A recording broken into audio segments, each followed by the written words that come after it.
I read recently about the death of Robert Redford.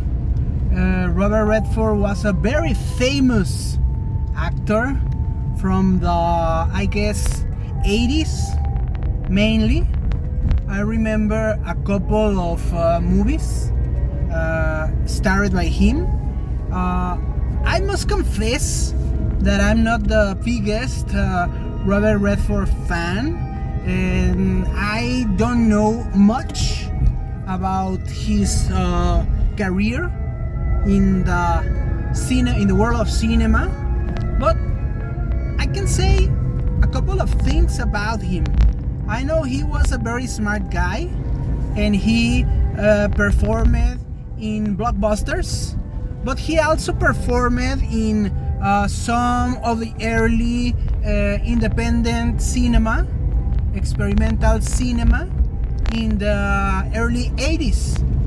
I remember him doing a couple of really weird movies. If I'm not wrong, he even directed a couple of ones. I see him, or I saw him as Brad Pitt. You know, he does blockbusters, he does independent cinema, and he's a really smart guy.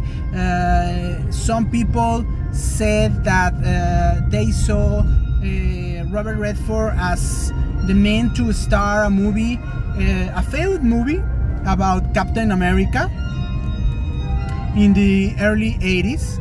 He was that type of guy, a handsome man and a very smart man. But if I'm not wrong, and this is the most important thing for me about Robert Redford, is the fact that he was the one who started the Sundance festival about cinema, about the Sundance Film Festival, about independent cinema. So he was one of those guys who pushed a lot for indie movies in the 80s, if I'm not wrong. And for me, that's the best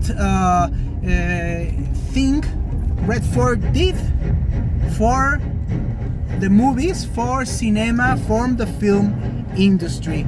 You can call him a fundamental figure in the story of independent cinema.